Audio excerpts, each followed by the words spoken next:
ایک غریب آدمی بدو رات کے وقت وہ کہیں بیچارہ صبح سے چلا تھا، مدینے پہنچتے اسے رات ہو گئی.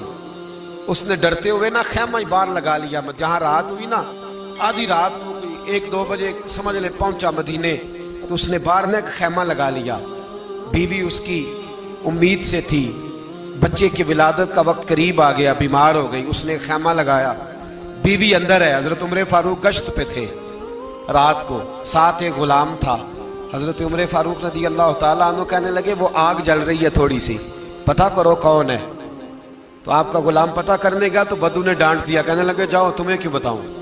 حضرت عمر خود گئے، کہنے لگے مسافر بھائی بتا تو صحیح. کہنے لگا جی چھوڑے، میں آپ کو کیوں بتاؤں، میں کون ہوں، کیسے آیا ہوں. فرمایا خیمے کے اندر سے کراہنے کی آواز آتی، کوئی درد سے چیخ رہا ہے، بتا ہمیں بات کیا ہے.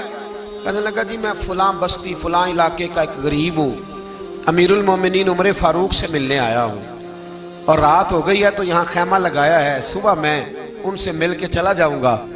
تو رات کو تکلیف دینا پسند نہیں کیا، تو میری بیوی امید سے تھی، اب بچے کی ولادت کا وقت قریب ہے، پاس کوئی نہیں. حضرت عمر کہنے لگے تو ٹھہر میں ابھی آیا. چہرے پہ نقاب ہے، اسے بتایا نہیں میں ہی امیر المومنین. عمر دوڑے گئے، اپنی زوجہ سے کہنے لگے اگر تجھے بہت بڑا اجر مل رہا ہو تو حاصل کرے گی. کہا کروں گی. تو کہنے لگے چل پھر میرے ساتھ، بہت بڑا اجر ہے. ایک دوست کے ہاں ولادت کا وقت ہے، ضرورت کی چیزیں ساتھ لے لو. اس عورت نے تھوڑے دانے لے لیے، گھی لے لیا. حضرت عمر سے کہنے لگی لکڑیاں اکٹھی کر لیں. امیر المومنین کونسلر کی بات نہیں بتا رہا آپ کو، میں آپ کو ایم پی اے کی بات نہیں بتا رہا، ایم این اے کی بات نہیں بتا رہا، جو 10 گاؤں کو ملا کے چیئرمین بنا اس کی بات نہیں بتا رہا، اس کی بات بتا رہا ہوں جو 22 لاکھ مربع میل کا حکمران ہے. اس کی بات بتا رہا ہوں جو گلی سے گزرے تو شیطان رستہ ہی بدل جاتا ہے.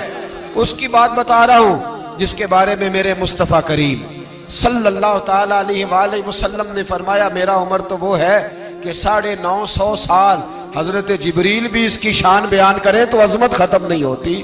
اتنا بڑا شخص. حضرت عمر نے لکڑیاں اکٹھی کی، اینٹوں کا روڑے لے کے چولہا بنایا، پہنچ گئے. آپ کی زوجہ کہنے لگی یہ تھوڑے دانے ڈالنے، گھی ڈالنے اور ایک لکڑی لے کے اس کو ہلائیں، تیار کریں. خود زوجہ اندر چلی گئی، حضرت عمر باہر پکانے لگے.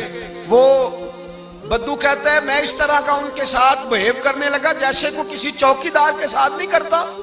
میں نے سمجھا یہ عمر نے چوکیدار رکھے آنے جانے والے مہمانوں کا. میں کبھی پانی کا پیالہ مانگتا، کبھی کوئی بات، عمر دوڑے جاتے، کبھی پانی لاتے. او مسلمانوں، او میرے رسول کے غلام عزیزو، حضرت عمر فاروق. وہ غلام کہتا ہے میں عمر سے کہتا، میں کہتا غلام پانی لا تو عمر دوڑ کے پانی لاتے. میں کہتا تجھے گھی پکانا بھی آتا ہے، پہلے بھی کبھی پکایا ہے؟ تو عمر فرماتے کوشش تو کر رہا ہوں. میں کہتا پہلے بھی کبھی تیری بیوی نے یہ کام کیا ہے؟ تو حضرت عمر کہنے لگے مجھے یاد نہیں، پوچھ کے بتاؤں گا. کہتے ہیں کیا رنگ تھا، کیا انداز تھا، کیا مصطفیٰ کی تربیت تھی، کیا انداز حضور نے سکھائے غلاموں کو. یہ کس طرح کا امیر ہے کہ یہ ہنڈیا پکا رہا ہے، پھونکے مار رہا ہے ایک غریب کے لیے، دیہاتی کے لیے جسے جانتے بھی نہیں.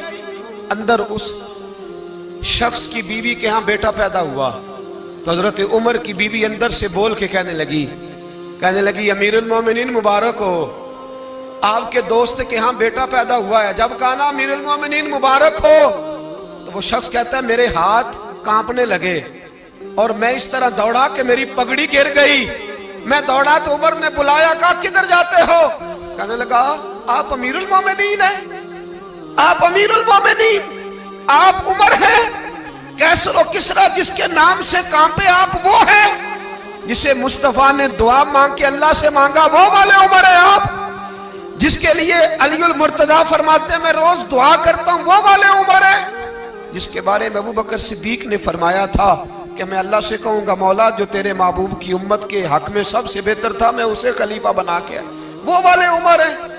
عمر امیر المومنین کی بیوی وہ تو خاتون اول ہوتی ہے، وہ تو ملکہ ہوتی ہے، اور تیری بیوی دائی بن کر ایک غریب کے بچے کے پاس بیٹھی رہی ولادت کے وقت. عمر امیر المومنین ہو کے تیری داڑھی ساری دھومے سے بھر گئی تو ڈیوٹی کرتا رہا. تو سیدنا عمر رو پڑے اور اس بدو کو سینے سے لگا کے کہنے لگے تجھے پتہ نہیں تو کہاں آیا ہے؟ اس شہر کا پتہ ہے؟ اس نے کہا حضور کہاں ہے؟ فرمایا یہ میرے نبی کا مدینہ ہے، یہ مصطفیٰ کا مدینہ ہے، یہاں امیروں کا استقبال نہیں ہوتا، یہاں غریبوں کے استقبال ہوتے۔